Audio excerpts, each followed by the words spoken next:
Ma Mission TV, le miroir du monde. Et les gens s'étonnent, hein? Comment un président de la République partout il arrive? Non! La manière dont il est arrivé au pouvoir, dans le contexte de notre pays. Pour la France, c'est ça différent. On arrive au pouvoir élu, le président de la République ne le fait pas partout quand il est en train de circuler. Mais chez nous, Tozan a devoir y a quoi instaurer une autre mentalité. Au moment le président Félix Tshisekedi, chance nae, ezanini. Ayebani na mutu moko na matete na kombo nelongi avec une dernière énergie condamné sans cause à la sincère ba condamné ba militant na bango po ani ba koloba 72 makambo eleki, c'est ce qu'il a dit Milania dans son tweet. Et UDPS partant de cet élément pour nini le 12 faut aller locaux au photo matisa likolo pour les 12 et y est comme les 11. Et tu hérité mboka moko to na ko beta lisolo na yebi de quoi je parle. Na kesi mbongo ezate. On n'a rien trouvé. Police défaillant, incapable de faire très bien son travail, justice corrompue. Mais biso toza na resté te ko permettre Congo na ba secteur nyonso et téléma. Na même valeur na diamant na oro toza nango. Na même valeur na ba structure lokwa ba zaiko. Donc toza richesse ya ba congolais pour eloko côté de misamboko eza mutu. Et on a peine un programme à président Tshisekedi au comment on a bêti mingi li solo, il y a l'homme au centre de sa préoccupation. Comment on biso UDPS toza sous na tante nangongo na ko beta li solo. Toza sous na tante ya ko bima na balabala poto loba to tumbelo wa Kabila. Toza la ramokondi pona maman na yo te na tata na yo moza mokondi pona peuple. Et yangwana le 12 tolni to la kisana monde entier. Désormais, il faut respecter la base plus que tout autre. La base, faut pas respecter en gros, mais la base sans travail. Aza impliqué ne loko moko eza très grave. Soni pour la provinciale, province Mobimba. Et bateau bazo représenter province. Ils ont député nani provinciaux. Mais les députés provinciaux va voter au nom de la familialité. Maman, disons-nous la vérité. Kabila na Congo, balinga qui est les sous-soutés. Et puis bateau balinga raïté. Même bateau a perdu au baoke de pébé naïe. Bakenda pour n'ambongo. Maman, tola qui si à la face du monde que ba marche à CLC et zala qui 50-50 tendenge le baki le président Aïe Kabound mais zala qui 80-20. Ce n'est pas l'UDPS Muteko ici Kabila forêt vers Libosa même ligne est à siège à UDPS. Ce sont les Congolais, madame. Bato bateka téléphone mobile balobi plus jamais Kabila. Bango mutu bakiti ici. Donc bango bazo kitisa en quoi? Bino pépère de fola tana drapeau ba manipulé pour na 5000. Aucun dokata la loi là. Vous n'avez pas de preuves. Ba on saka sun pemba on meka pesu na. Ba sanctionner ki bango pour na raison songolo, alternance pacifique. Alternance pacifique yé nous estimons nous ngonga ya alternance et zosenga li sous-té bato bazaki sanctionner pour un objectif songolo, ce qui l'objectif est atteint, faut batika dans la même position. Mais je suis ça c'est nous. La coalition est sa responsabilité première, il y a UDPS. Histoire, il y a UDPS. Tous en a histoire que les gars partis ne sont pas gros. Bina. Ngwende za na maboko na biso biso toza ba memima ki tokoki ko soa na tête tokoki ko bunda lelo bo comprendre quand même contexte ndeko Kabila zai koloba ki azali mo memima ki akoswa na te akobunda te. Mais biso pe to soa. Ezali esengo mingi ko dia banza. Na lingi na zonga ne loko moko essentiel. L'UDPS n'aura jamais à manipuler ses combattants pour bakitisa eloko ya ndeko Kabila. Je suis sur toi nango lelo. Il y a une impossibilité au Kanga Mutambon. Il faut tout ça la réforme. Il comprend, Ndeko Kabila comprend. Bachadari Baza a mal de positionnement. Fils Moukoko d'ici là, il va s'en occuper. Fils Moukoko Bondima qui est car na makambo ya bongo. Mais na kati ya parti, bozali Bondima lisusu te achata lokolo na kati ya na ile pesi ba bengana mutu. Mike Bokangi Doli Makambo Botiki. Soki Doli Makambo pas za innocenté. Il faut ça ni. Aki okomande kwa ko équipe banda. Ma Mission TV, le miroir du monde. Ma mission TV, le miroir du monde, bienvenue à vous tous fidèles de cette belle chaîne pour l'information. Bibi Kapinga, toujours à la présentation de cette émission Congo, Allo Congo. Allo Congo, émission Congolais Nyon Sobazo Benga de partout pour na roluka. Oye ba penza actualité à Mboka, lelo na kati ya plateau na biso tozongeli lisusu moko ya ba invité o tozala na ye de temps en temps to partageaka. O etali penza makambo ya Mboka na kombo ya Diabanza Monanene moko penza ya ba ndeko ya IDPS na yende to kosolola lelo à qui je dis bonjour. Bonjour. Ndeko Diabanza bonne. Bien.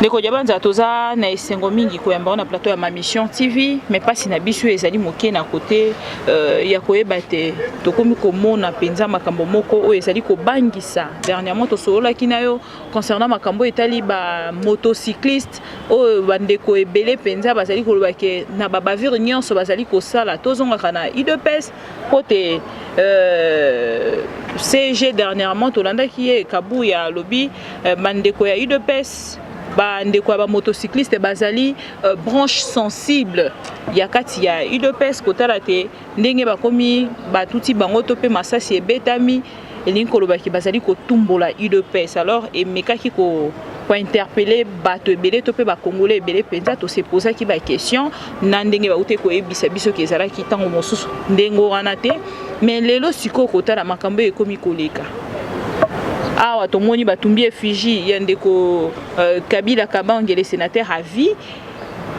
forever ceux qui Kabila forever batumbi yango ba affiche wana nyonso ya meeting oyo ekozala na décembre bazali kotumba yango de partout ceux qui bamoni yango batumbi yango awa siko bandeko lolo ba pe batelemi balobi pe na ngambo na bango pe esika nyonso bakomona bongo photo to pe ya président de la République bakotumba yango na éviter ceux qui ont vu quand même moins d'ambo ya actualité on a pour na éviter déjà que na ngambo ya UDPS to pe na ngambo ya cash ba kondi penza ba réagir mokeni ni penza okoki ko ebisa biso à propos na ya non banda liboso na lisolo etali ndeko Kabuya parlant de la dimension oyo que bato moto ce qui est bel et bien vrai bato moto baza ba congolais Eza secteur moko lelo ya transport dans notre pays et je suis sûr selon les estimations de la police sur l'ensemble du territoire national bakoki kozala 350 000 eza bato belé eza bato négligé et koloba bango nyonso tu bato IDPS je ne me permettrai jamais de le dire po bandeko na biso ya moto lokola ba congolais nyonso na ba couche nyonso soko bandi ko luka 80% ya ba couche nyonso tu ya Congo baza ba membre ya UDPS oko luka na ba domaine nyonso bato UDPS baza ka ebele so bandi luka ba fonctionnaire pour so zongi na sera Tshisekedi to ko bunda 90 91 92 93 94 l'essentiel ya ba action ba fonctionnaire ezala qui associé à l'UDPS. Associé à l'UDPS, non parce que le fonctionnaire d'office baza ba membre à UDPS, mais pour ba fonctionnaire message ya combat na bango pour na likambo etali revendication principale ya intérêt na bango ezali kokutana na discours ya UDPS.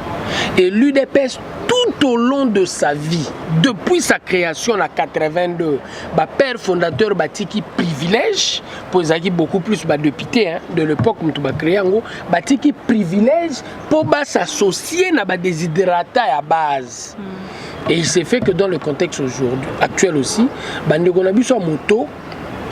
Eza bato yo mingi pe ba moni que na kati ya combat il y a intérêt ou autre UDPS akoki kozala po na bango lance voix et ce qui est bel et bien vrai ba commettre pe ba bavure rebelle et na ba bavure ba commettre nous l'UDPS nous disons il faut la rigueur de la loi nous avons besoin d'un état de droit et au nom de cet état de droit ceux qui mutualinga déraper faut rigueur il y a loi ezala likolo na ye mais biso UDPS tozo yeba contexte sociologique nini tozali to hérité mboka moko o makambo tout eza défaillant police défaillant na caisse mbongo ezate et to hérité mboka moko to na ko beta lisolo na yebi de quoi je parle na caisse mbongo ezate on n'a rien trouvé police défaillant incapable de faire très bien son travail justice corrompue mais biso toza na resté te ko permettre Congo na ba secteur nyonso etelema grâce ya histoire ya combat na biso, grâce à l'attitude aux combattants UDPS azanango lelo, parce que tout au long de notre combat, les présidents Tshisekedi na ba père fondateur bazaki na souci ba former mutu au centre ya préoccupation ya intérêt congolais. Et Moutouana, Ezangai, on a l'équipe na UDPS, Eza combattant UDPS, Eza secrétaire général Kabouya, Eza président Aïe Kabound, de gens qui ont compris, et c'est ce qui a permis réellement au président Félix Tshisekedi, Azala au pouvoir. Contrairement à bato belé o histoire na bango zaki riche neti ya bisoté. Na kolonga masolo ya bato etali réellement moto na eskoyo. Na kati ya question. Na kotumba ba effigie. Maman, comment biso UDPS? Toza susu na tante.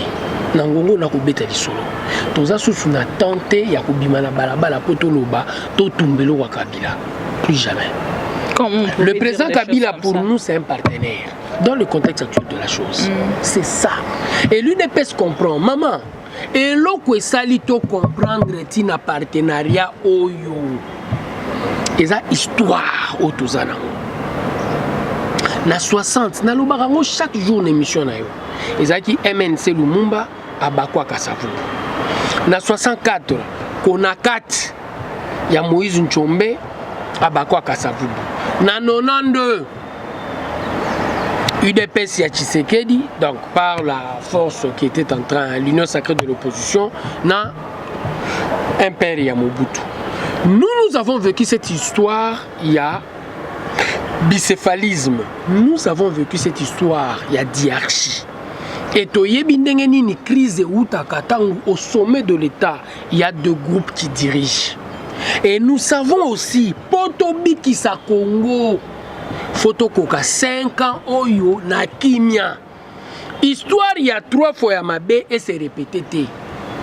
Na 60 ans, Salami Yamabe, Mobutu a sali premier coup d'état septembre 60. Na 64 ans, Salami Yamabe, Mobutu a sali deuxième coup d'état 25 novembre 65. Tant à sali en lobby, c'est pour un temps. Pour biso ba militaire, to zongisa pouvoir na ba politicien. Pour mbilinga ba politicien les kaki.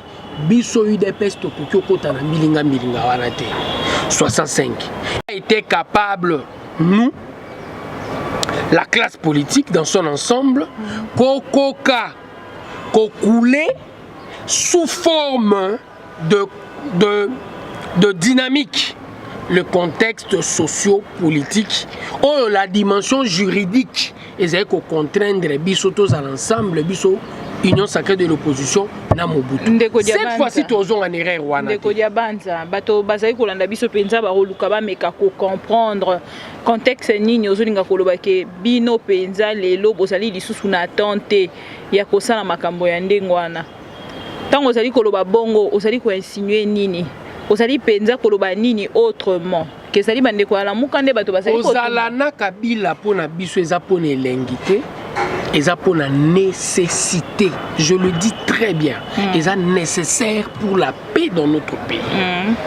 Contrainte constitutionnelle au EPC majorité parlementaire, au biso UDPS on peut bel et bien contester parce qu'il y a à boire et à manger par rapport à cette majorité parlementaire, mais au moins la contrainte constitutionnelle est sali qu'il faut aux Alana Kabila. Et partons de cette contrainte constitutionnelle, histoire na biso, ils ont renseigné biso que toi n'a besoin kimia pendant 5 ans. Et kimia wane ko utana nini na bonne collaboration. La contrainte juridique, il faut à la couler sous forme de contraintes socio-politiques. Sur le plan politique, les leaders Félix qui a compris mieux que toute la classe politique congolaise qu'il est nécessaire de cohabiter na Kabila, comme Kabila aussi avait compris, et comme il y a la dimension sociale. Il faut combattre basala nini balanda. Mais quand il y a combattre bela UDPS, biso comprenant la politique mieux que tous les partis politiques, to yebi déjà que tous en a besoin au bunda. Car même combattant attendait tout le monde a bimi kuna liboso UDPS ça a binoté. Tango Antonov et Salamaki crash Antonov et Salamaki ba bima ki wana kaka binoté. Ya biso. Bongo sikonde. Vigilance c'est ça tout à fait différent na ko la mukapo que nous avons problème. Ceux qui Antonov et les combattants de l'UDPS se disent directement pourquoi cette histoire. Et ça, c'est une dimension qui ça en plus, toi, la compréhension à la chose politique que les Kabatebele. Ça, c'est la vigilance. Mais c'est la vigilance. Yo lingi ba réagir ndenge nini. Te maman. Dalingi na zonga na likambo pour nazo comprendre na kati ya Congo baza na confusion et puis baza na difficulté. ANC c'est le parti au pouvoir quand il y a un problème bato ANC ba dima pe na balabala. Bolingo copier bango. Te tozo copier te. Et ça normal et naturel. Normal et naturel, pourquoi? Tout en étant au pouvoir, et l'on a battu que ce tout le monde a bien photo quand même. Ce qui ma responsabilité est déjà établie, sois-en certain. UDPS manque information. Nous sommes au pouvoir, madame. Mais nous avons un pied au pouvoir, un pied à l'opposition. Non, nous ne sommes pas à l'opposition. Nous pouvons réagir, c'est normal. La base peut réagir. Ponini base à réagir. Mais pourquoi vous ne laissez pas la population de réagir? Mais la population suit la base parce que la population suit la base de l'UDPS. Depuis 82 Tilelo, bateau, ma population on a réaction. C'est la base de l'UDPS. Tu vas nous contester ça? Mais dans marche, il y a enseignement, gratuité, enseignement, réussite, penza comme tel. Total, madame, j'étais là. Total réussite, total. Ce qui mobilisation, qui est dans marche, on est à 80 000 personnes. Total, on était plus de 100 000. J'étais là, moi j'étais présent. Mais il s'est fait que chaque leader a besoin de visibilité. Et chaque leader, au nom de sa visibilité, a un groupe à batouner à l'Union de Sabaronte. Mais comment place Willy Bakonga Bima qui au moins un nombre à bateau?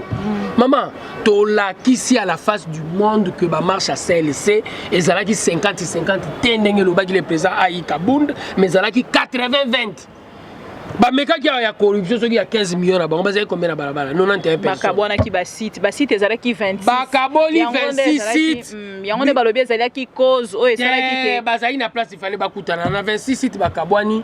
Secrétaire général, il y a MLC Bimi, na 7 personnes. Alors, Bima, MLC, au moment où Bimi, il fallait Bima au moins, ceux qui battent à 7000. Abimina, 7 personnes. Aux yeux côté Kunao, Bango Balidé, Babimi, ma soeur. Kabouya n'est pas sorti. Kabound n'est pas sorti. Et quand tu parles de la déclaration du parti, même dans le parti, accompagné Marchité. Et imagine-toi que Kabound a levé option que c'est une marche que nous devons soutenir. Nous avons la CLC, nous avons 50-50 selon le président Aïe Kabound, mais 80-20 selon Gaï. Ce qui réellement le président Aïe Kabound a 5 qui est le Kouana. Ce qui est le secrétaire général Kabouya Bimaka. Et nous madame, nous sommes l'UDPS, nous avons pignon sur rue. Et ici à Kinshasa, mobiliser plus que l'UDPS. C'est difficile. Alors, Tolo Bapenzani, concernant l'incident où Ezali Kosa et Malilo, il y a des militants, Netio et Salami na loi là-bas, Netio et Salami awana liboso ya même ligne, Neti ba déclaration où comme Kosa na Malilo siko il y a ba militants Netito Landi, Torotika quelques minutes, peut-être na bateau bazon na biso balanda. Déclaration au moko il y a ba ndeko ya Peperda outi bongo Kosa là contre ba ministre il y a UDPS. Ozomona te que déjà, comme qu'on nageait, madame, nous allons réellement éviter ce qui s'est passé à 60, à 64, non, 92. L'UDPS a la responsabilité à relaxer la Congolais. Désormais, la vie aux institutions et non aux individus. Et ça, c'est notre devoir. C'est ça qui a fait que tu comprenais que les kabato. Mouro, quand ces milices ya Kabila, ton dit, mi va sécuriser le président de la République. Pour la moutou ya moura. Et quant à que, à la garde présidentielle. Et cette dimension pédagogique, tout ça, on a babiloko nyonso, il y a l'État. Et na biloko à l'État, maman, na zone ce qu'on a question na yo. Ce n'est pas l'UDPS Muteko ici, Kabila Forêt vers Liboso même ligne. Même ligne, ils siège à l'UDPS.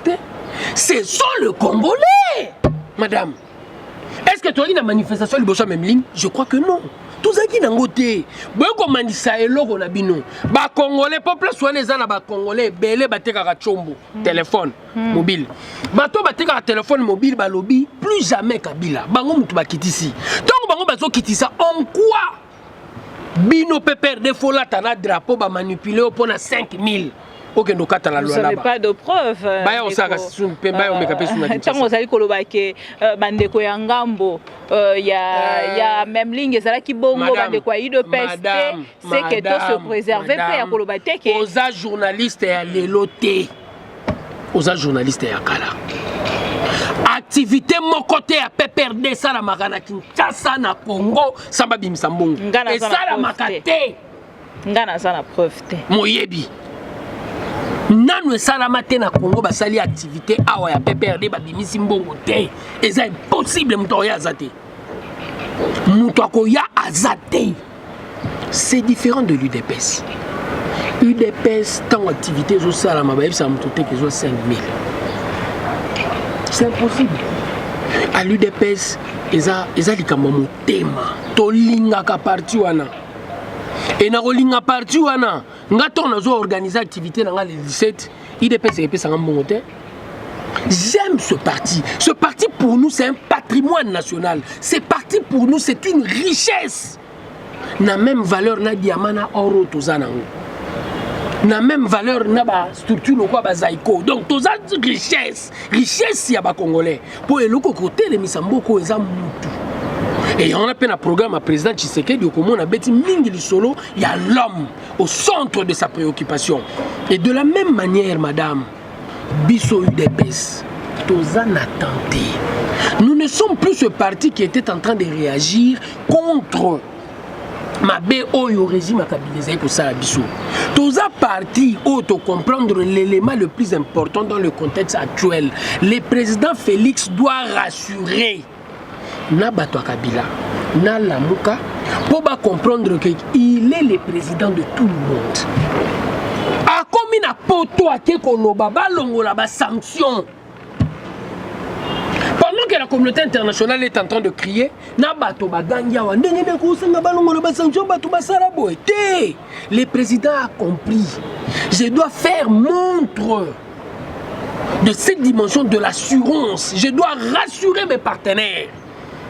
Ba sanctionner qui bango pour une raison songolo, alternance pacifique. Alternance pacifique nous estimons nous ngonga et alternance et zo senga li sous bateau bazaki sanctionné pour un objectif songolo, soit que l'objectif est atteint, faut batika dans la même position. Mais je suis ça c'est nous. Je parle de nous. Nalandi moko penza ya ba lobeli ya ngambo ya Union européenne na lobi wana ezala ki sanction ba sanctionner mboka te mais ba sanctionner ba individus. Je n'en disconviens pas, ce sont des individus, mais ils ont été sanctionnés pour une raison.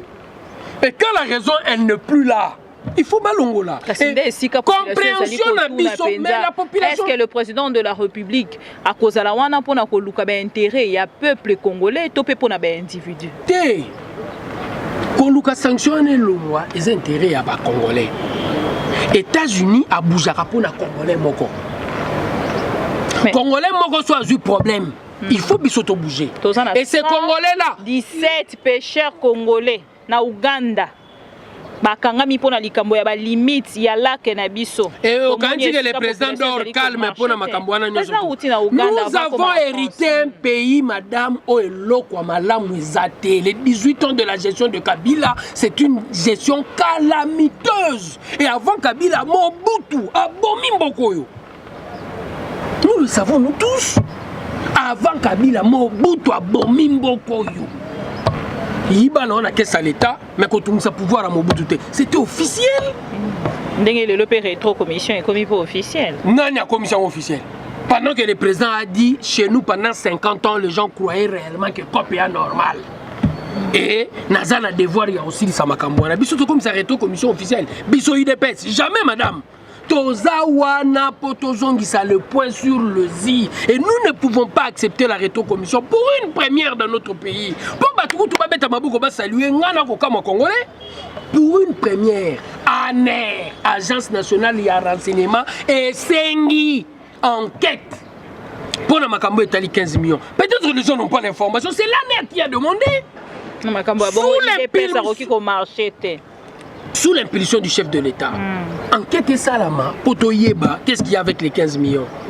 Pour inspection générale, il y a finance à côté de la danse, ANER Mutakotie na danse. ANER, ils ont bakacho partout, ils ont des Congolais, pour Kabila Boye, Bakangiyo. Ah, Kabila la tarachemise maboko mikuse mingi. Bakangi yo. À quand la marche pour la 15 millions ndeko Diabanza La marche pour la 15 millions ndeko nangai. Madame, il y a un élément de taille faut tcha. Nous, l'UDPS, nous avons lutté pendant longtemps au mieux sur combat à 37 ans, rien que pour un état de droit.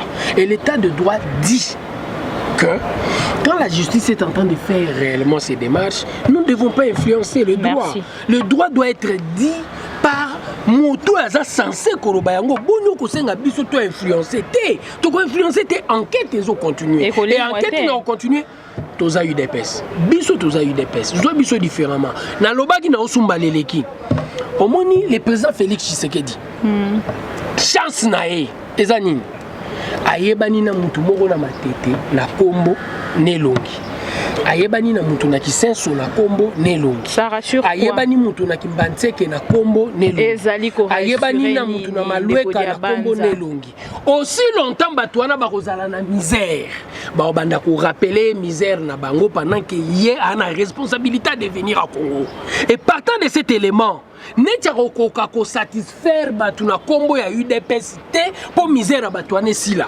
ako satisfaire nde ba congolais po bato wana na ebiso ya matete ya malweka ya kasumbalesa ya kimbantseke ba se retrouver il faut à définir une politique pour le développement de la République lutte contre la pauvreté et c'est ce qu'il est en train de faire pour nanini ma bibi tozala qui parti des masses et toza parti des masses tokotika la partie des masses et en tant que parti des masses les leaders du parti ayebi bato à la base et nakoyeba bato wana bazo rappeler que tu es dans l'obligation de travailler pour nous les Congolais. Ndeko Diabanza monanene to kine na transition en question oyo. Quel avenir pour la coalition? La coalition est sa responsabilité première, il y a eu des PES. Histoire, il y a eu des PES. Tous en a histoire que les gars partis ne sont pas gros. Toute l'équipe est perdue dans l'histoire. Toute l'équipe parti ne soit pas à MLC na histoire. Toute l'équipe Palou et Botam avant Bissot na histoire. Tous en a histoire très riche et active. Partons de cette histoire. Tous en a responsabilité à coalition. Toyebi que à 3 reprises au sommet de l'état bicéphalisme et même un coup d'état. Et biso UDPS to lingi to longola Congo na répétition ya histoire wana macabre. Et pour to longola Congo biso ba memi maki to reçoit na tête ko bundate. Bino pe ba memi maki. Banani ba memi on lelo. Ndeko Diabanza. Banani ba memi maki lelo. Bino. Ngwende za na maboko na biso biso toza ba memi maki tokoki ko swa na te tokoki ko bunda te lelo bo comprendre quand même contexte ndeko Kabila zai koloba ki azali mo memi maki akoswa na te akobunda te mais biso pe to swa ezali esengo mingi ndeko Diabanza na lingi na zonga ne loko moko essentiel l'UDPS n'aura jamais à manipuler ses combattants pour bakitisa eloko ya ndeko Kabila eloko salami liboso ya même ligne si enquête il y a ata membre moi UDPS azaki bongo esalamaki mokolo bongo esalamaki mokolo ya investiture ya ndeko ya mokolo ya gouvernement et pardon ezali voilà bongo esalamaki mokolo ya investiture ya gouvernement ça n'a rien à voir avec l'UDPS madame mais bozala ki na activité juste toza na activité na kati ya hémicycle yango ezotiama wapi ezaki juste pe liboso na kati hémicycle na kati musique était juste à côté il y a Assemblée nationale. Assemblée nationale na kati lupango wana munene wana. To libanda lupango. Mais libanda lupango mais juste mais voilà madame. Clôture il y a Assemblée nationale, il y a palais du peuple et bandi awa panneau wana eza juste wana pe kaka na grande route. Tango zo tchama libanda. Le nombre de ministres que nous avons, c'est une soixantaine. Et na soixantaine il y a ba ministre wana, il y a ba parti pratiquement tout. Il y a RDC. Peut-être sauf il y a la Mouka. Et partout à l'Union soyez responsabilité il y a pour maman. Disons-nous la vérité. Kabila na Congo balinga qui est les sous-soutés. Et puis batu balinga raïté. Même batu a peut perdre au ba ok de pebeni naé. Bakenda pour Nambongo. Nous le savons nous tous. Pour Nambongo. Différemment de l'UDPS, nous aimons l'idée UDPS. Pour différence, c'est pas une moto andima kokufa pona UDPS. Moto andima kokufa pona PPRD te. Moto andima kokufa po eza bolingo ya eloko na ye. Eloko na ye UDPS wana eloko na ye. Maman, UDPS est zélengi. J'ai la possibilité de discuter avec, j'avais la possibilité de discuter de son vivant avec le président Tshisekedi et lui dire non en face. Ah, il dit le côté, un dit président. Ah, il a raison, total, avenir et ça n'a ni raison. Et c'est ça la beauté de notre parti, la considération de l'autre. Au coucou, on a quand il y a UDPS n'zamba zate. Et batune loko wana o balinga kaya UDPS, ils sont prêts à mourir. Ba pesa ramutu mbongo te pour ça la action na quand il y a UDPS. Mais nini penza o ezo sala te soki moi nungu ezali moi likambo moko ya moki eleki na ngambo ya UDPS okomona to bo suspendre to libale kufa to moni to suka kaka awa on doit livrer Kabila, on doit faire ceci pour Nanini. Et comme chantage. Pour livrer Kabila, ça n'a jamais été l'intérêt du Congo non plus de l'UDPS. Notre vendité la logique à Roloba, livrer Kabila. Livrer Kabila où? Suspension. C'est que nous voulons en premier lieu une très bonne justice. Oh, ça la nini madame dans l'avenir. Toute personne qui s'est sentie lésée par la gestion de Kabila a aucune la justice. Justice au toi dans l'élo. Il y a une impossibilité au Kangamutambon. Il faut tout ça la réforme. Tout zone ça juge. Na musala na ye. Magistrat na musala na ye. Tant que réellement bakozala guidé par le travail de la vie en communauté, sois-en certain Congolais nous soit l'ingofunda Kabila, Félix Tshisekedi akofunda. Si tu as raison, Yebaka Okoswa. Et ça, c'est notre devoir à nous, l'UDPS. L'UDPS a la différence avec tous les autres partis au Monawa. Histoire de permettre de comprendre quel est le contexte socio-politique du moment. Et partant de ce contexte socio-politique, il faut poser l'icolo. C'est une question d'intelligence. Wana Tuzana. Nakoviko peta tolo pona kolobake mayele ya politique na mboko yo. Tuzana. Mais si quand de Kokabunda ou tiko suspendre Penza ou ezali masolo moké na FCC. Une manière de rappeler réellement notre partenaire à la conséquent et puis à la sérieux. Mais pourquoi na bino ngambo na bino bozali toujours quoi accuser direct bandeko ya FCC et si kato landi ndeko Muilanya Nehemi ya zali kotia message à lobi kara ke makambo a condamné yango avec une dernière énergie condamné sans cause à la sincère ba condamné ba militant na bango po ani ba koloba 72 makambo eleki c'est ce qu'il a dit Muilanya dans son tweet 72 makambo eleki biso totumbi photo ya Kabila totumbi photo ya Kabila te liboso même ligne za siège ya UDPS non au mona ki drapeau UDPS tomba o kitango mais na o esalami na lwala ba o moni drapeau PPRD et les gens mais koki kozala ba infiltré maman herba silisi ba revendiquer acte na bango. Et ça, les réseaux sociaux, bah revendiquer acte na bango. Ce sont des terroristes. Bah revendiquer acte na bango. Mais yo moni moto UDPS revendiquer réellement na quoi ici photo Kabila. Où? Tous à la sérieux. Le président Kabound a eu attitude ya responsable. Pour la qui s'en a bandé qu'on a biso même la condamnation na bango baza sincérité. Et ça la mouillage, et ça la Nehemi, baza sincérité. So baza qui sincère banga ba banda réellement. Na koloba na bateau na bango tant à 72 heures biso to sali yango wapi l'UDPS n'était pas devant même ligne non ce n'est pas nous comment on peut cette responsabilité loko ba congolais dans l'ensemble qui ne sait pas est-ce que Luc Sadari ne sait pas que bato alinga bilate maman na silicité to zongi na matinée politique ya Katanga quelle a été la réaction de monsieur Kabila après le propos ya ndeko na biso Sadari. Si, il a parlé. Abi, place autoroute n'a pas si. Pour les loto comme na kimia, a Rosala d'accord te bateau ba utiliser ba propos incendiaires. Yemoko aza reconnaissant que Koloba zong en 2023 est un propos incendiaire. Yemoko de Kabila aza d'accord que Koloba yazong en 2023 est un propos incendiaire. Madame, Kabila zo reconnaître ngo yungola tsango mto IDPS. C'est qu'il comprend, il est intelligent. Il comprend de Kabila comprend. Bachadari baza un mal de positionnement. Fils Moukoko, d'ici là, il va s'en occuper. Fils Moukoko, bondima ke kaka na makambo ya bongo. Mais na kati ya parti, bozali kondima lisusu te achata lokolo na kati ya na IDPS babengana moto.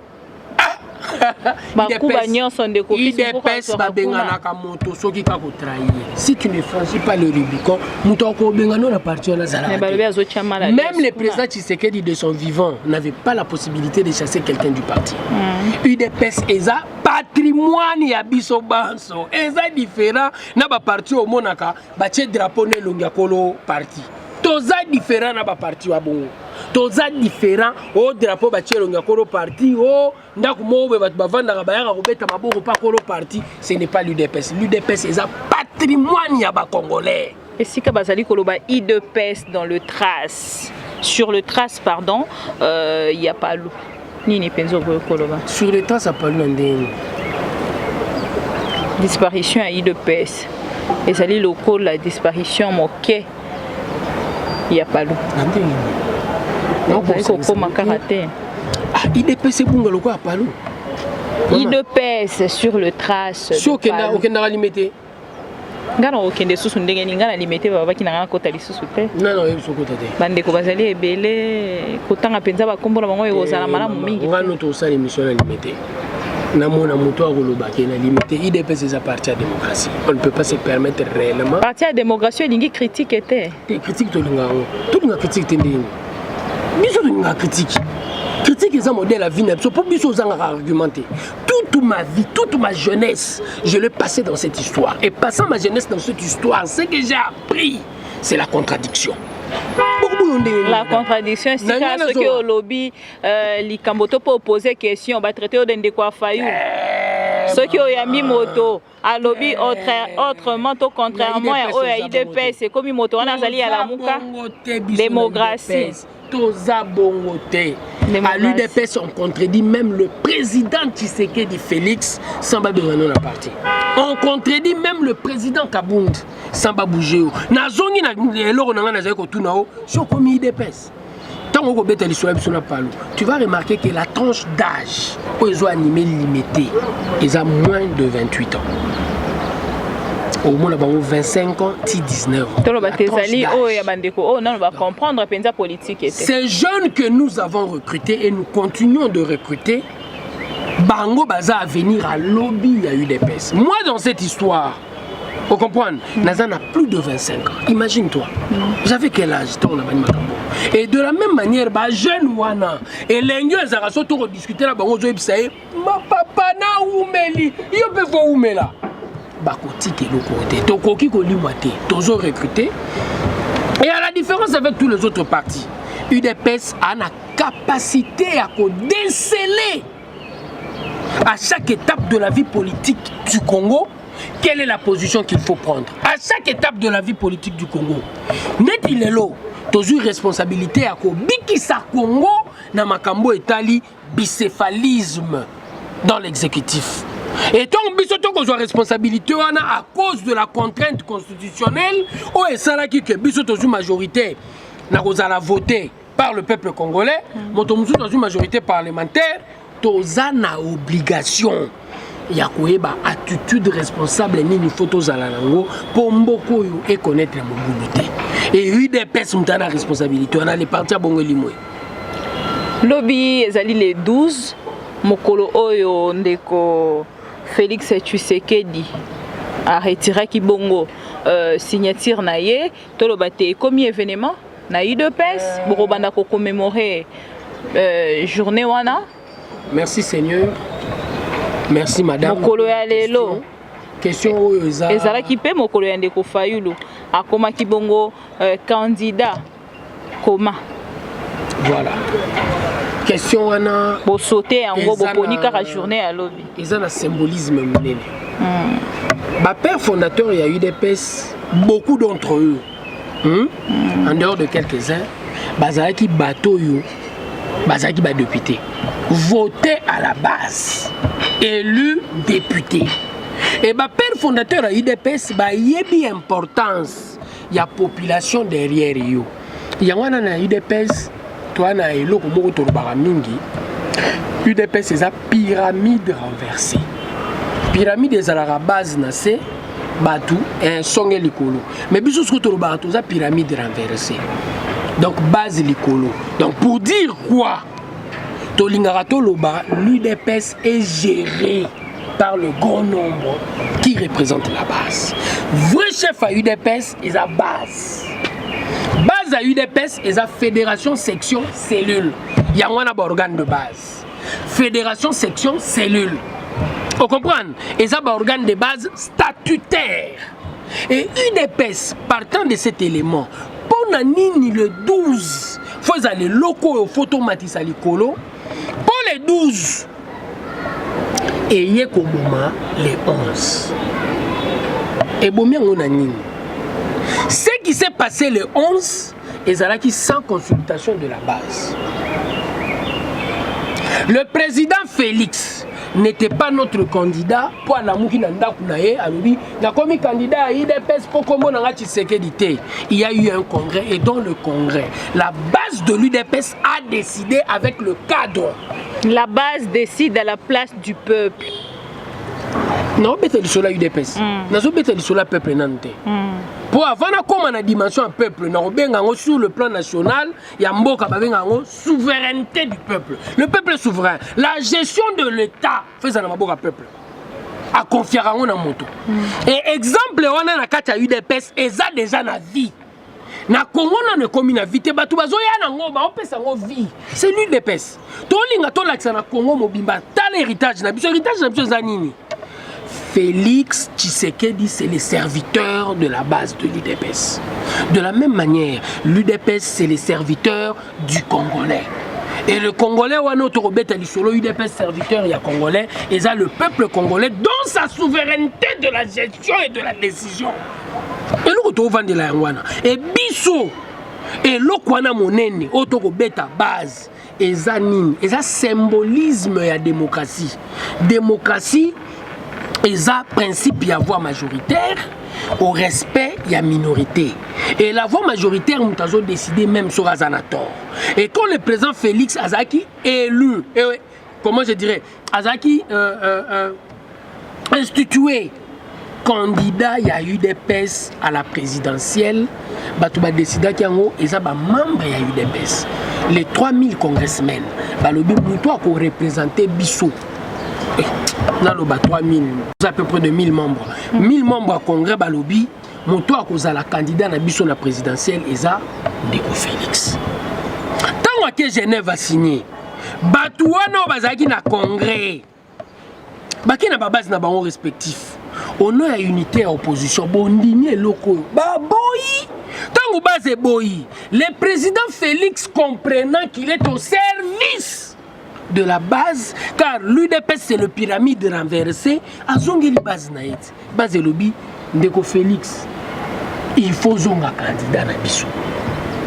Il a retiré sa signature et en retirant sa signature, Azo Lingala qui s'en va congolais nyonso ya Congo. Je ne suis pas président pour l'UDPS, non plus pour moi-même, mais je suis président pour vous. Et la base du Congo, c'est le peuple congolais.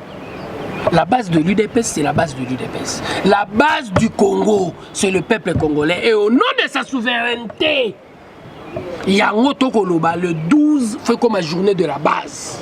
Monde entier fait comprendre que Tozalaka Mokondi pour na yote, mais pour na base. Tozalaka Mokondi pour na maman na yote na tata na yo, moza Mokondi pour na peuple. Et Yangwana le 12, Tolnito la Kisana monde entier. Désormais, il faut respecter la base plus que tout autre. La base, il faut pas respecter en gros, mais la base sans travail. Base à cause de Mosala Mokolonini. Moi la base, azali kotuna te, azali kotomboka pona yango te. Merci beaucoup sur la question de Zambé Nangai. Vous permettre de rendre la question pertinente. UDPS, Tobundate, Pona Bissot. Même cette base, toi la phrase Moro na UDPS Tolingaraming, être cadre, c'est une charge et non un privilège. Et au moni na katia parti, moto était secrétaire national chargé de l'organisation. Aibika ana charge. Ana privilège ya poste était en otambola. National T. Aibika ana charge ya musala. De la même manière, so zonzi biso na katia Congo, UDPS Mobimba aibika ana charge ya musala pour na ba Congolais. Tozo qui pouvoir te pour battre sur la fonction publique to remplacer par ba combattant. Ba poste politique. Et ça biso. Bah, poste politique, j'ai dit très bien. Et parmi les postes politiques, il y a députation, au député Kendaka, il y a gouverneur, députation provinciale. Mais ceux qui me sont battus, des pestes aux qui ont été. Photo longo la batouana, toute sa dictature. Non, madame. Nous avons lutté pour un état de droit. Et bah, membre de l'UDPS, bah, yebi. Ndé, sali le lote, bah, ministre Nyon, so, bah, bimina UDPS, bah, bah, penza qui ba kende kozwa bato esika mosusu me so azui moto mutu esika mosusu so ki azui moto esika mosusu akozongaka lisusu ministre na vie na Mendeko CG Kabuya azali kolela na likambo wana pona ba combattant moto azui ministre place mosusu vie na mobimba soki azui to sala ba investigation et mama kapinga ngam na koyebisa yo madame soki moto azui moto place mosusu azonga su ministre to sala ba investigation et longo ndeko Kabuya azali kolela na likambo wana pona para ba combattant bandeko ministre bele penza baboyi koyoka yango soki ba ministre babo koyoka ngam nazo yebiso lelo zwa parole na ngai naza na poste moko te na gestion parti mais zwa parole UDPS c'est un état d'esprit et les combattants de l'UDPS comprennent. Aza ministre était pour Aza boko les gabatu.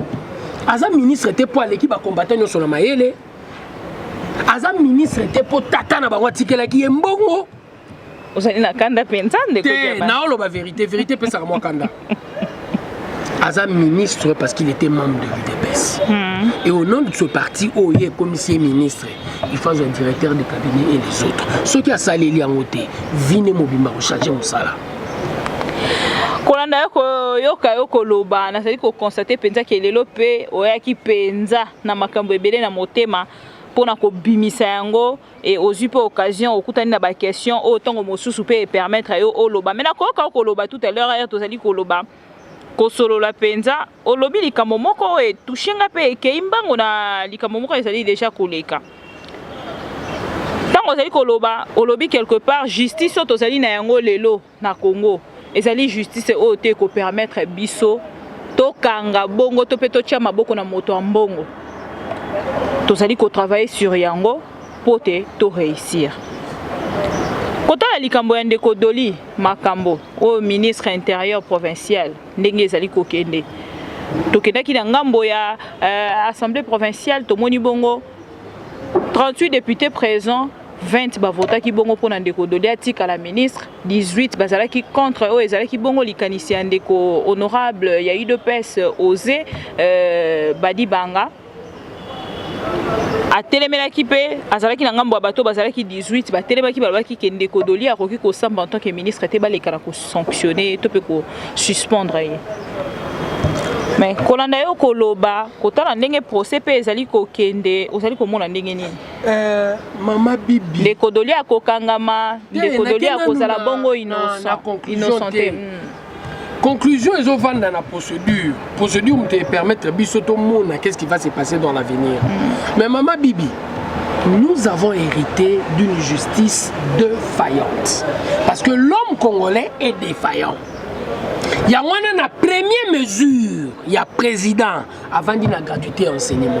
Pour la formation de l'homme va nous permettre réellement to comme na muto et sengeli pour atteindre ça mbokoyo. C'est sur ça qu'on est en train de miser. Mais maman Bibi, kozonga directement la question na yo. Passion na yo ki. Nalobi eza makambo mayele to makambo mutema mabe. Nazan hémicycle.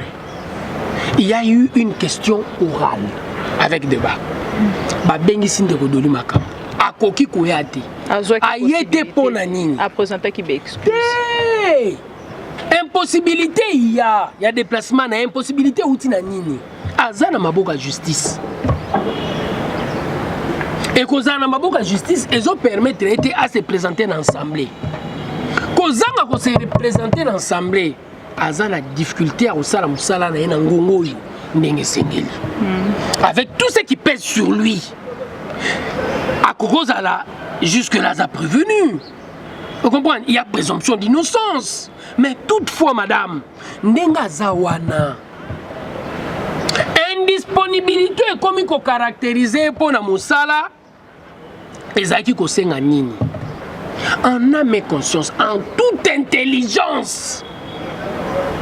Il fallait pas décharger na titre ya ministère ya ministre. Ce qui est longoli et lokowana pour azala libre devant la justice, donc nous sommes ça na pour azana indisponibilité, ya ko sa musala au nom de l'honorabilité du poste.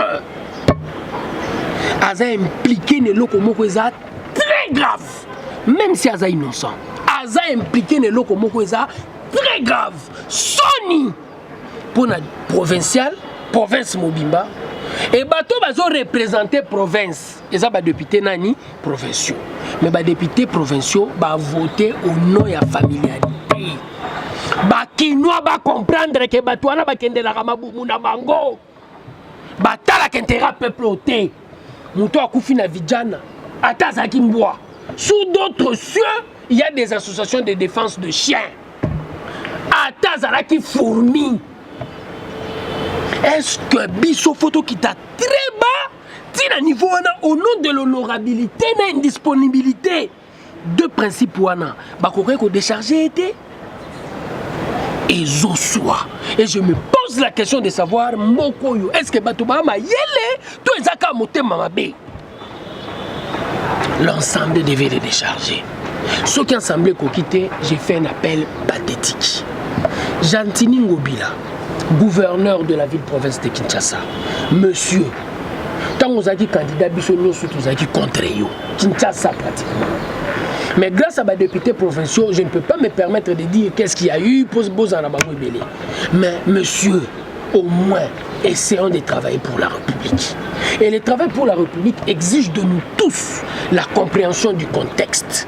Nalikamboyo, Sokyoko qui ata, qu'on décharger na ba fonction, pas à la libre devant la justice.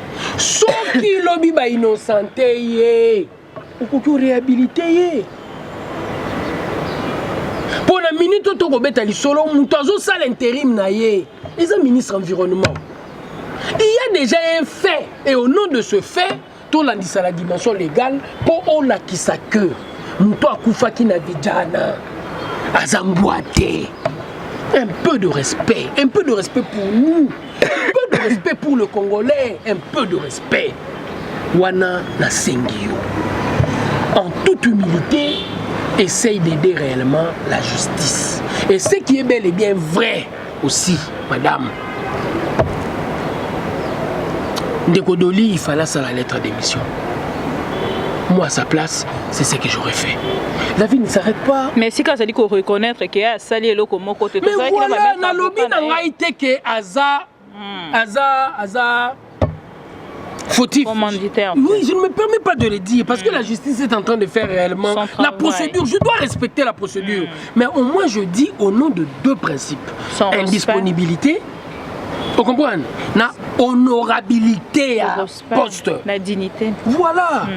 Atlaxaka nana reste pas mutuana na ligne justice ezaladi. Pendant que tu as dit que solo la motomoko atindi question à lobby mama bibi meka ko tuna ndeko dia banza boye. Na likambo o etalaki ndeko Mike Mukebai alobaki na moto ozali men le même jour ya ko kende o ba interpeller ki e akendaki mbala moko ko samba. Pona nini na ko samba na ye asukaki mbala moko na prison te mokolo ya lelo azali ko bima bongo ko ya na parquet kaka na identité na ye ya moto akangami bongo na kati ya boloko. Pona nini te ndeko Doli Makambo dossier na ye pe oyo kutu etali meurtre mbala moko bamemiye na ngambo. Nous avons hérité d'une justice défaillante. Non, si ça Merci beaucoup. Mike Mukebai a une infraction. Tout est au salagé. azan infraction. Mike se permettait sur le média j'apprends même que sa femme est en train de faire les réseaux sociaux pour loba sur le président, ceux qui va à moi Clémence. Mais je me dis, il faut couper sa Mike conseil. On doit faire la politique. Chaque jour. Sur le média, nous devons amener des idées. Ba Congolais faut balon la logique ba fingaka. Ndeni na mboka mo mtasala ka buzz pas fingaka batu. Ndeni mtakosa buzz pas fingaka batu. Mutu fasala ka buzz po ba idée na ye. Eza monene pe eza kitoko. Ndeko Mike abeti masolo côté belé. Ne bandeli ya pouvoir. Kabila rolongola ba photo te, Félix a retia ba photo te, Kabila tambla na cortège à 120 voitures, Kabila zaka président, Betra Félix Bambata, na Kingakati. Mon frère, pour un député provincial, c'est trop bas. C'est trop bas. C'est trop bas. Donc, c'est-à-dire que Mike était derrière beaucoup de dossiers. Et bah dossier na yo wana mtememi place à ça. Justice sera dit, Tolingi peut-être que Mbokeza la justice à deux vitesses. Deux points de Mike Bokangi, Doli Makambo, Botiki. Soki Doli Makambo pas à innocenté, il faut ça ni. Aki okomande kwa Mike. Ndeko Diabanza monanene tokomi ya lisolo o penza ezali ko beta mama kasi penza na ngambo ya France. Président de la République Félix Tshisekedi Antoine azali déjà na ngambo ya France. Awa tozali ko solo la déjà auti bongo kokutana na ba Congolais ebele penza na masolo nyonso tolandi ya solo na Congolais. Tozali ko constater que au fur et à mesure, président de la République azali ko kende bongo na bamboka nyonso azali ko kende azali bongo ko se familiariser na peuple congolais o ya diaspora ezali ko sala yo ndenge nini. Pour une surprise, Ndeko Félix Tshisekedi est arrivé au pouvoir grâce au peuple. Aza soldate, aza mutambongote. Et lorsque Salé me met la présidence, UDPS. UDPS, c'est un parti qui utilise la Minduki, qui utilise la Mbongote pour gagner Batou, tous un argument. Et partant de cet élément, partout à Zotamboula, à Zolinga discuter avec les Congolais, pour les Alolenge na ye, où tu as UDPS. Où tu as UDPS, il ne fait que discuter. Où tu as UDPS quand il y a un problème. Il se déplace de chez lui à une permanence, il discute. Et de la même manière, richesse sur les abisso UDPS, il y a un autre partagé na ba Congolais. Et les gens s'étonnent, hein, comment un président de la République partout il arrive? Non! La manière dont il est arrivé au pouvoir, dans le contexte de notre pays. Pour la France, c'est différent. On arrive au pouvoir élu, le président de la République ne le fait pas partout quand il est en train de circuler. Mais chez nous, Tozana devoir ya quoi instaurer une autre mentalité. Et mentalité on a trouvé dans on ndengeni. Donc là dit ba Congolais et le président à toute humilité, il est en train de dire à tout le Congolais par l'acte qu'il pose soit comme une mboka sur la ba Congolais na ko sale loko moko te na mboka wana sans yo. Pour que le pays puisse développer, yo en France, faut comprendre que c'est une question de vie communautaire du Congolais. Ce qui est surtout comme une identité à communauté. Mboke sa nini est ennemi. Je ne suis pas surpris pour nous yeba qui fala sala bongo ou tu as eu des pèses, c'est une façon de vivre déjà chez nous. Et en second, je me dis coup de chapeau président parce que partout où vous passez, les Congolais finissent par comprendre quelle est réellement votre vision pour le Congo. Le président de la République a accueilli Kuna Nangambo et France car pour na kosola na ba Congolais te wana ezali juste opportunité pesa mindenge ye moko akoma kopesa loboko na ba Congolais nyonso na bamboka nyonso tango azali kotambola ezali sur invitation ya ndeko Macron o azali président ya France nini penza okoki koloba sur invitation wana po ezali bongo esika ba ko siéger na sommet pona kota lisa kimia to pe kolobela kimia nini penza okoki koloba deux mots pour te combiner sommet de la paix. Et biso na kacha Congo, tout le monde doit le savoir, na Estamboka na biso guerre ezana. Je salue nos phares d'essai. Na musalo bozo sala déjà na est ndenge bozo linga bo démanteler réseau o nyokoli biso pendant des décennies. Bozo bundisango pe ba utko koisa moto moko ba utko koisa sous moto avant dernièrement sous ba koisa ki coup de chapeau na forces armées na phare d'essai na assure ndenge to sali marche ya soutien à gratuité il faut plutôt ça la marche ya ko tombola mapinga ya RDC po loko mapinga zo sala balakisi pour une fois que baza capable et ma pinga wana photo soutenir bango pour moral na bango et psychologiquement ba que peuple aza derrière bango o bazo ça les intérêts ka ya bango te les intérêts bisonio surtout et partant de cet élément au guerre eza na est na biso sommet ozo beta lisolo ya paix toza nango besoin pour to partager d'expérience toza nango besoin nous sommes concernés si pas na ko koloba toza bateur toza au centre ya likambo wana et je suis sûr que le président est parti pour na auto tché déjà na makamba guerre est to bakisa moi maïli et na bakisa maïli to silisa guerre et ensemble avec les présidents africains to réfléchir que ceux qui guerre les a pas muninga ils appellent déstabilisation dans quelque part et sont de réfléchir ensemble ndenge Europe et réfléchir ça balingi guerre et bima na Europe té pour déstabiliser nini Europe et les sommets pour cela ce sont des sommets importants neti na Uganda oh bato ba mona rappel de fois comme ennemi réflexion président de l'autre côté voir dans quelle mesure tout cause dans la route aux autres traverser frontières et au nom de ces routes il y aura réellement flux et flux wana et aux ana ba conséquences économiques et ba conséquences économiques wana et permettre réellement la RDC et connaître paix durable avec son voisin ougandais et voisin ougandais a que j'ai besoin beaucoup plus d'argent que de la guerre. Yango pe bande ko na biso ya ba pêcheur bazali ko senga ndenge président de la République te ceux qui penza ndenge azalaki kuna na ngamba Uganda amekaki un peu ko solo la paix na o ezali azali confrère na ye ya Uganda soki ba solo limoke sur ba limite pote ba pêcheur na biso batika penza ko zwamaka na kati ya boloko ya Uganda ezali ko pesa pasi pote tozali na bango déjà kuna 117 pêcheurs congolais au bakangami kuna tozali ko zela pote information wana et longwa ceux qui bande ko na biso wana ba kozala déjà libéré parce que président na biso emoko akitaki makolo kuna na kati ya Uganda. L'arrivée du président Félix au pouvoir est à aubaine pour les Congolais. Pour une première, les gens doivent le dire. Namboka na biso banga ba condamner mutu moko na Amérique du Sud à mort, peine de mort je crois. Il y a eu une diplomatie en marche pour libérer Moutouana. Le président ne dort pas sur le laurier, ce qui intérêt les Congolais est en place. Madame, na yebiso sous na souke mission. Azana batu na bakwe nyonso o bako rappeler. Ezalaki esengo komona ki information tozwaki yango 2 jours avant que président akende Uganda. Yango na koloba.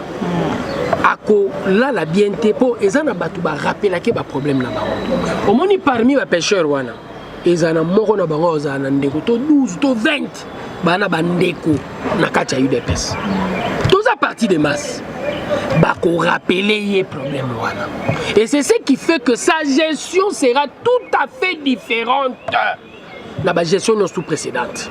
Comme il a souka pour mon collègue lelo nini penza okoki ko bakisa na o nyonso to solo litango mosusu ngana bosani question moko tango mosusu na sauter ba question tango mosusu yo zalaki ko zela penza na motema na omobi nazo tambola mingi na moamba na masolo etali thème nangeza le pourquoi de l'alliance FCC cash tozo sala ngo poto lingi batu babakisa compréhension na lingo lobate ke ngana mayele na lingo lobate ke na vérité mais je sais que du choc des idées lumière jaillit et na poni témoana partons de l'histoire de notre pays biso UDPS na responsabilité autozu ne bandeli comprenant que tozo lo ba faut ba changer moura mobimba mais lelo tozo la tsana moura que boza garde présidentielle vous avez garde à Moutouté ndenge moto la tsana ba fonctionnaire nyoso ya Congo bosala rapona Congo mais bosala rapona Moutouté et sengi na otoko ta PPRD pose na poste d'administration compétence na yonde et biso UDPS tozo bundela et partant de cet élément nazo tambla na thème wana pour débat wana comme débat ya ba congolais to longwa na ba considération figée par rapport à l'appartenance politique, mais tout ça, le fort, idée est à le centre. Même si je suis de l'UDPS, je suis de la Mouka, je suis du FCC, tout on va discuter ensemble pour te dire quelle est l'idée qui va permettre au Congo de devenir le pays de rêve. Pour les États-Unis, na Congo, il y a le rêve américain, bah Salambo Kamunene. Et le président Tshisekedi, au nom, il y a discours naïe, Azolinga rassurer les Congolais et à rassurer l'extérieur que nous sommes un pays où désormais bon compter sur Yango la scène internationale. Frères et sœurs, l'affaire du Congo, c'est ton affaire. Et l'affaire du Congo ne veut pas dire nécessairement faut en partie nanga. Mais l'affaire du Congo veut dire biso nyonso faut en compromis. Pour ça là que tu franchir pour Congo est comme plus fort que les États-Unis d'Amérique. Tokomi na suka pona mokolo ya lelo, mais concernant ezali penza li solo na yo ya temo pesi penza ya monene ma mission TV efongoleli yo ba porte. Ceux qui ont monité ozali na temps oleka o solo la direct na bandeko nyonso bazali kolanda biso pe ba pesa likanisi na bango mokolo ngo ezali le 19 hein. Toza le 17. Le 17 pardon. Le 17 dimanche le 17. Il faut aller couvrir, mais avant yango, c'est surtout ça nos émissions. Ma mission TV et kozala toujours n'importe quoi les pour na yonde ko diabanza mwana nene to komina suka pona lelo merci na bino nyonso balandi ya ma mission TV bozala ki ebele penza kolanda biso de partout ma mission TV nenga to lobaka tozali liso na bino esika information ezali lito ina bino pona nini te makolo na bino ko kita en temps réel et linkolo bate awa nde esika to che point na émission na biso ya lelo mais na koki ko kata te émission au 100% na pesa merci na ndeko Derrick Lubaki na pesa merci na bato nyonso balandaka biso de partout ba abonné to pe ba non abonné o balandaka ma mission TV bo continuer lisusu ko s'abonner bo tikela biso ba suggestion na bino e kozala malamu mingi pote epesa lisusu avancement mama Bibika Pinga alobaka na ete ma mission TV to lobaka na biso te lisungi na bandeko nyonso ba commentaka botika o italien insulte ce que ozali na moi commentaire a kosala kende na eloko peut-être koki ko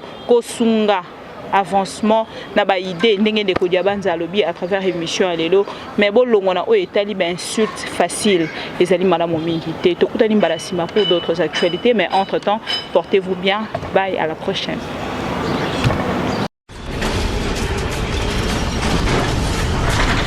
Ma mission TV, le miroir du monde.